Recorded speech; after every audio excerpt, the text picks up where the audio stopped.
don't be the person that sits there and goes, I've got this brilliant idea, and then it never ever gets off the ground. If you're a bit nervous about it or you're not sure the market's there, do some market research. Set up a web page with a waiting list, try and put it on Facebook, social media, whatever you want to do. See if people are interested. They can sign up for that. And what that actually does is create a little bit of scarcity towards your product so that when you do launch it, you've already got a preloaded amount of people on the waiting list. Testing.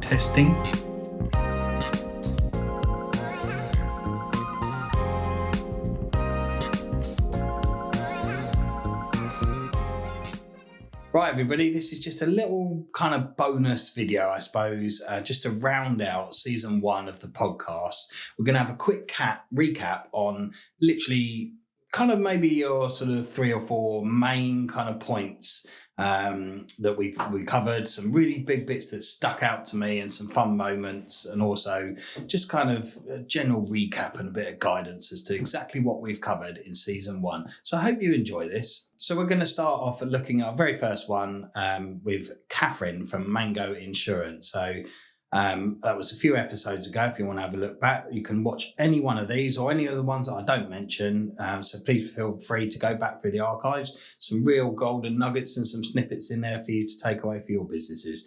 But we're going to quickly just recap on Catherine. So the important message with Catherine's was actually trying to find her USP, her unique selling point in a really crowded market. So she was in the insurance industry, but you can apply this to anywhere where there's a fairly popular amount of businesses in it, so it's quite a crowded place. So the good thing with Catherine's business is it kind of have a bit of a force field around it because it actually is a regulated industry. That means that it's not so easy. So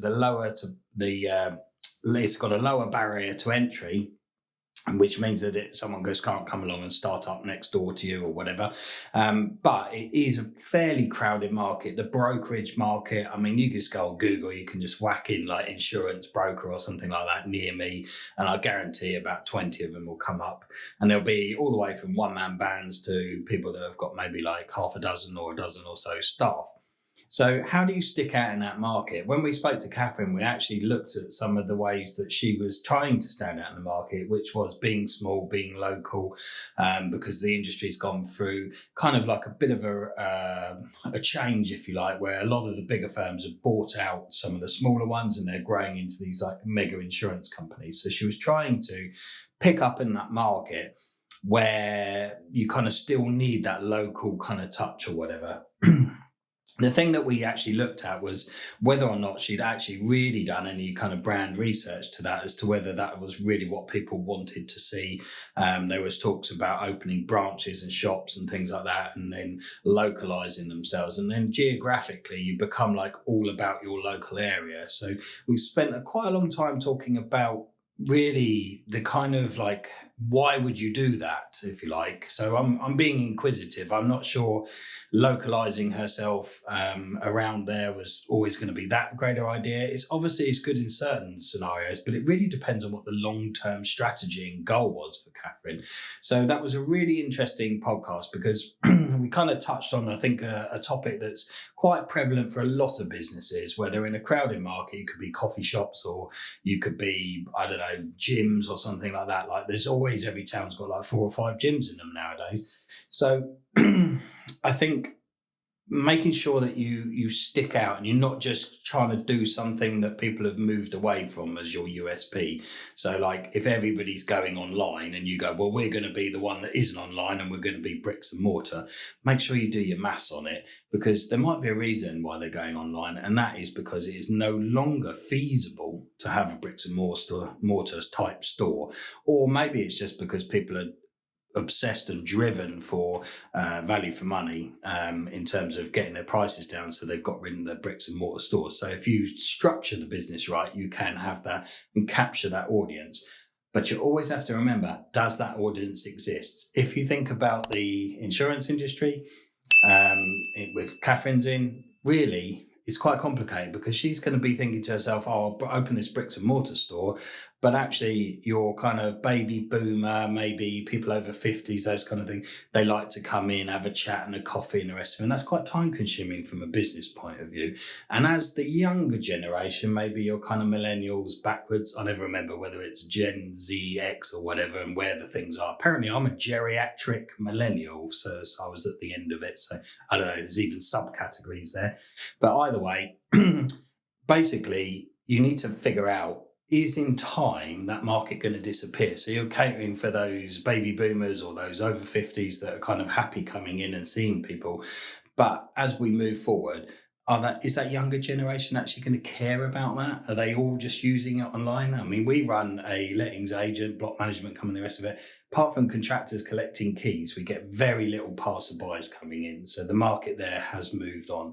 So real key takeaways from that is to make sure that you look at what your market's doing, why your competitors are doing what they're doing, make sure your USP is actually a USP, and just make sure your vision is as wide as it possibly can. If you want to grow that business massive, there is no point in going, we are local and we're micro and do that. If that's what you want to do, that's fine, but that doesn't lead to you getting to the point where you're working on your business, not in your business, because you're staying on that bottom tier of that entrepreneurial kind of triangle or hierarchical structure, if you like, which we refer to. Videos like that on our YouTube channel by going to Matthew Cox Enterprise into YouTube, just type that in and you'll be able to see a plethora of videos on there, and you'll be able to see that video and a whole load of other ones.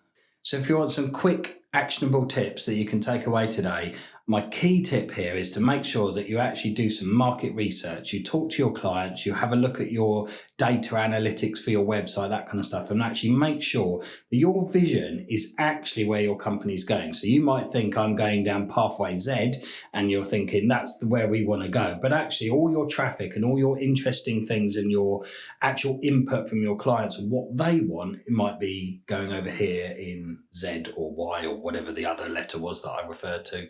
So a fork in the road, essentially. So that's kind of Catherine's podcast done. Lots and lots of information about growing your business and looking at your USP. So let's move on and get stuck into the next one. So our second one that we want to have a quick look at, well, it's kind of a combination of two, I suppose. So mainly Julie from Julie's Art of Noise. We want to talk about imposter syndrome. But actually, if you rewind all the way back to the beginning of season one, or nearly the beginning, I think it was like maybe the fourth podcast, we had Luke Martin from Robert Martin Roofing Services. He had a bit of imposter syndrome. We didn't touch on it too much, but it's all about basically being convinced of your value and what you're presenting to your clients, and making sure that you're confident with it and you're not worrying about what your self-worth is. So in the podcast with Julie, if we go back to that, we touched a lot on the fact that I thought she was undercharging, she wasn't focusing on the right things, and that really she hadn't done her market research, but she was suffering with a bit of imposter syndrome, which there's loads of books and bits and bobs, and we'll put some links in the description below. But imposter syndrome is basically when you don't really feel that you're qualified to talk about something, or maybe your self-worth is that. And the thing is with Julie is she probably hadn't really done her market research and seen what her competitors were charging, and also really done a breakdown of exactly how much it's costing her to get to all of these gigs, and done a kind of full business analysis. So we'll do some key tips on my kind of thoughts around imposter syndrome in a second. But the podcast from Julia is a really good one for those of you that are maybe one-man bands, one-lady bands in that kind of gigging type economy. Maybe you're doing business coaching all the way through to perhaps singing or being in a band or something like that, or doing corporate gigs. You'd be like a magician or something, I don't know, whatever. But you need to be able to watch that podcast on our YouTube channel and basically digest the fact that, sometimes it's worth just actually analysing what your competitors are doing and what it's really costing you to get around to all of these events, and make sure that you're charging a true and fair value. My first key tip about it really is about building your own knowledge and making sure that you're confident. So there's that age-old phrase of not being the cleverest person in the room. So if you're sat at a meeting and there's 10 of you, 9 of you should be advising you, and you should be sat there, you should be digesting what those professionals say and those other people that you've employed or invited into this meeting, and you should be the one sat at the end of the table making that entrepreneurial decision. You need the accountant, the solicitor, and the rest of it. And it's okay to say, I'm not entirely sure, can you explain that in English to me? Or can I go away and do some research or something like that? I want to fulfill my knowledge. And that is what it's all about, is making yourself a really, really good jack of all trades, essentially. So read lots of books. I've put loads of books in there before about imposter syndrome, about managing staff, about development, all that kind of stuff, cash flow and everything. There's loads of them. Just check. I'm not going to list them all now, but just check out the link in the description where I sort of kind of copy and paste some bits from other YouTube videos that we've done and stick them down in there. But yeah, really, you want to make sure that you are kind of always learning and always seeking to learn and confident about things. And that will help you kind of believe in yourself. Even if you don't know the answer, it's okay to not know the answer. You don't have to fluff through. The most confident people I know go, I'm not qualified to answer that. But what I will do is find someone that's qualified, or I will learn about it. So guys, quickly before we get into that next tip, we're going to look at one little pro tip on to how to deal with the last thing that we just discussed. I'm going to tell you that you need to spend about 30 minutes a day educating yourself every day.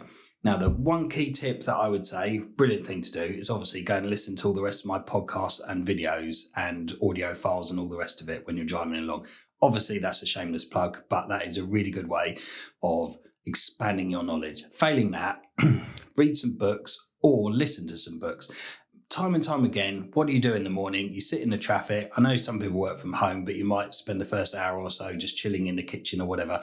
That downtime, whether you're stuck in traffic or you're on the school run or whatever you're doing, rather than listening to the latest Sugar Babe song from Heart FM that's been repeated 300 times, stick on an audio book. There's loads in the description for you to do. Listen to that, and every single day you'll increase your knowledge, and that will compound over time to give you a really well-rounded view of how business life and that kind of environment goes. Tip number 2 is a little bit about overthinking things. I know you have to analyze stuff, and you've got to really kind of sit down and make sure that the decisions you do are actionable and they've got KPIs to them and the rest of it. But sometimes you just need to make decisions. Now, one of the most famous kind of quotes, so I can't even actually remember who it's by, so it clearly wasn't that famous, but is really about the property market. And then they say, when's the best time to get into property? Or the best time was tomorrow, or whatever the phrase is. And then they say, well, it was yesterday. So it was always previous. So it's like this time last year, I wish I'd have started, and you keep saying that. So why don't you just start today and make some actionable things? So the amount of times I see people do to-do lists and then they never complete them. They tell them that in 2025, they're going to do X, Y, Z or whatever, and then they never follow through on it. They say they're going to have one-to-ones with their staff and they never follow up on it. They say they're going to grow their business by X, Y, Z, but they never put some kind of actionable KPI plans in place in order to reach that. So key tip is really, when you're going to make these things, actually do it, and don't think to yourself, I'll do it tomorrow and so on, or I'll wait or whatever. The best time to start saving is today, not when the market's crashed. Best time to buy property is normally now, because if you're going to hold it for long term, it's going to go up anyway. So people always say, oh, I wish I'd have bought it 2 years ago or 10 years ago, or whatever. When's the next time to buy?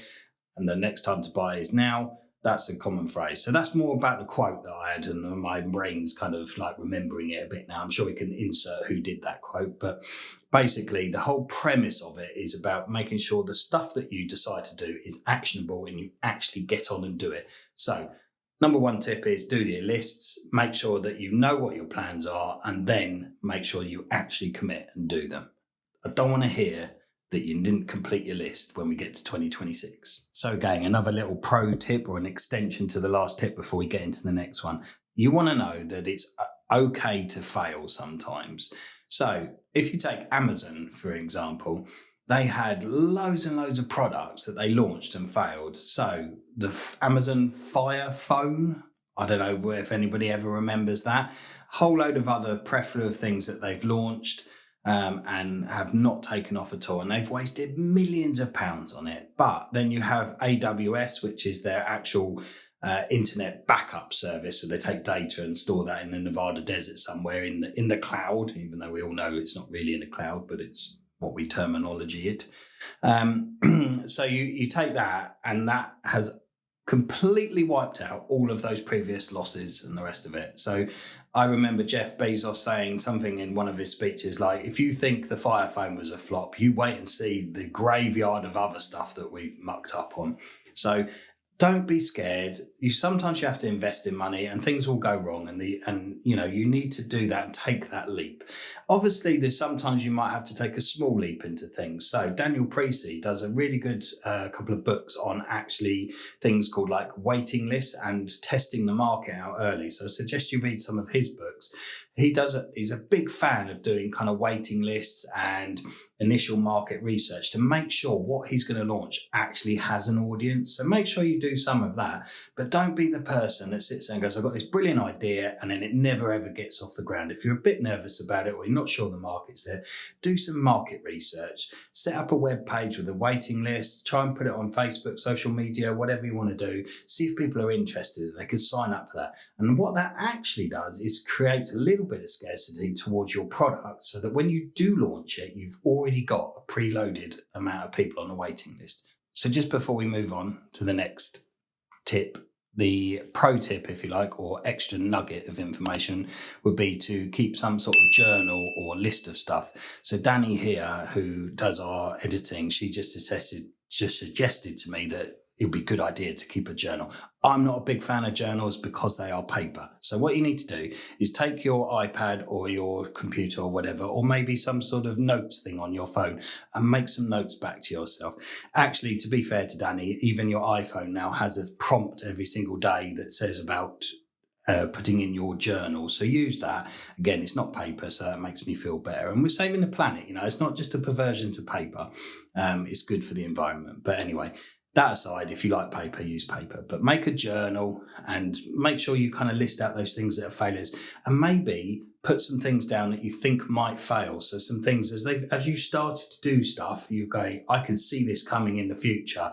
I need to keep an eye out for it. So maybe one side of the page you do your failures and what's gone wrong, and other ones maybe your threats. So think about SWOT analysis from back when you were at school in business studies, your strengths, weaknesses, opportunities and threats. I know they taught you that, and when I said SWOT, you remembered it, but you couldn't remember what it stood for. Well, now you know. So do your strengths, weaknesses, opportunities and threats, and make sure they're all in your journal. So our next podcast that we're going to look at is Steve Dam from Magpie Art, and we're going to be looking specifically more at kind of the mental health side of things.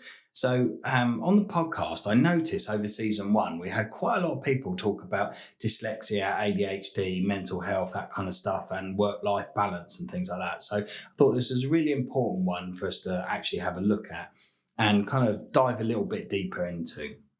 So with Steve, obviously with his journey, until he kind of found the space that he needed to succeed, he wasn't able to succeed because of his lifestyle. And the way that he's kind of, been brought up, and he had a military background and all that kind of stuff. And that those tools that he eventually found allowed him to go on to what he's achieving now. So what I wanted to talk about really is the fact that you need to kind of make sure that you've got that space. Like I always talk about like investing days and stuff like that, and putting that time aside. And in a way, that's kind of like your mental health stuff in a way, because you need to make sure that you've put your time aside for your family. You put like we talked about that with Logo Emporium, Matt Savage, making sure you don't feel guilty, looking after your mental health, and making sure that you are the best person that you can be. Ultimately, you're running your enterprise. So if you can't even look after yourself, how are you going to look after all your staff and all of your enterprise? So you need to make sure that you do that. Now, obviously, mental health is like a big topic, but even if we break it down to looking at the ADHD and the dyslexia, I mean, I'm dyslexic, and a lot of the people that have come on, and I think, it's a very common thing, and I mentioned that a few times during season 1, And Steve has ADHD and all that kind of stuff as well. But I think it allows those people to like hyper focus on stuff. I mean, Steve was saying that he would just literally just do art every single day, never even get out of the shower anymore if he was just left to his own devices. Obviously, I'm sure his wife comes and drags him out of that. But that is a bit like anybody else, you know, where they're allowed to like hyper focus on stuff. Like I'm fairly good at like getting my vision across and the rest of it, but I'm not particularly good at doing the stuff that doesn't lend itself to my dyslexia problems. So like writing emails, maybe portraying stuff away, you know, getting my kind of vision written down, if you like, in an administration type way. Very good at visualizing it and doing stuff. Like a lot of these videos, I tend to just kind of freestyle them and it kind of comes out. So you get them in a very raw format as I'm going along. So I think the key takeaway really is to make sure that you mold your life around your own needs and your own mental health, and make sure that you get that space to be the best person that you can be. I'm going to share some books and various links to mental health, other podcasts and books and things like that. So if you're listening to this on Audible, please do head over to our YouTube channel, be in the description at the side there.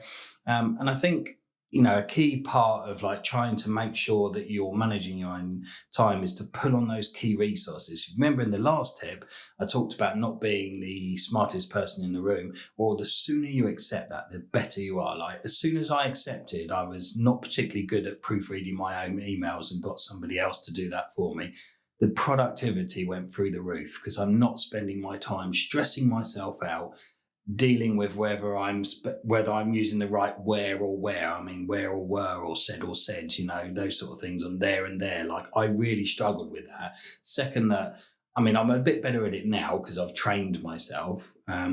But actually, I think that the second that I realised that that was a weakness of mine, I just accepted it, accelerated me, because it allowed me to do what I do better rather than try and fix what I don't do very well. So remember to pull on your team members and those around you and get the right support networks in place so that you can flourish as an entrepreneur. So guys, the very last pro tip here, we're going to be looking at kind of really, I suppose, making time for your kind of mental health and your relaxation. Like it's okay to be like, I'm going to go on a couple of days holiday and not answer emails, turn it off or whatever. I know it's really stressful and it plays on your mind, but you need to put that time aside so that you can kind of recoup and then you can focus on stuff when you come back. You need to be fresh. Think of yourself like an iPhone. Imagine if you're always ever running on 15% battery and then every time it goes down to 5 you plug it back in, but you only ever top it up to 15. It's a pretty sketchy way of being, isn't it? So what you need to do is plug it in, make sure it gets up to at least 90-95% on a regular basis, whether that's taking a bit of time out of the business, maybe you go out for lunch with somebody, do some networking events, something different.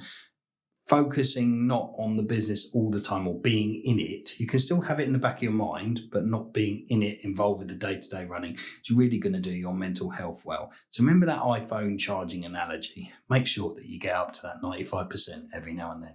So that's kind of my round out of the 3 sort of podcasts that stuck out the most, that had like a common theme that I think is really useful to all entrepreneurs and business owners, senior staff, all that kind of stuff. So I hope you really enjoyed that kind of real round out and cap for kind of season 1 and the rest of it. And really, if you want to go back and have a look through the previous podcast, they're all in a playlist on Audible or on Apple podcasts, you know, online, basically in audio format across various platforms, or you can head over to our YouTube channel and actually watch the live videos as well. It depends on entirely what you want to do. Obviously with the live videos, there's an awful lot of links in the description, so I'd encourage you to at least go on those and have a look at some of the books and things. But that aside, I think that, you know, that's a really good round out for you guys. Now we're going to be moving on to season 2 in 2025. So that will be early 2025, where we've got new podcast guests on, a couple of returning ones, but we've got some new podcast guests coming on with some different issues. And as we go into a different type of climate, post-budget in the UK as well. So there'll be lots of questions about that and exciting things to come. We've also got some other footage for you as well, where we're going to be having some guests on in the meantime whilst we wait for season 2. So we're not just going to disappear for a few months. There's going to be some other exciting content coming. And we're also going to be making some changes to the podcast studio behind me. We're going to be getting some different things in the background, some new microphones and stuff like that. So, and some lighting effects and things. So hopefully season 2 will look visually really, really cool for you guys, but also will be a refreshed content lineup and the rest of it. And as I say, there'll be plenty of content in between, from podcasts where we've got actually 4 including me. So 4 people, 4 guests, if you like, although I'm not really a guest, coming on to talk about the budget. And that will be really interesting, hopefully for you guys, and kind of a nice 4-way conversation shortly after it's all announced. And we'll also be just whacking out the normal YouTube videos with full of tips and bits and bobs and all those kind of key nuggets for you and everything. So go and get stuck into those. And in the meantime, don't forget to subscribe, hit the like button, smash all of the stuff, comment below, whatever. And look really forward to seeing you in season 2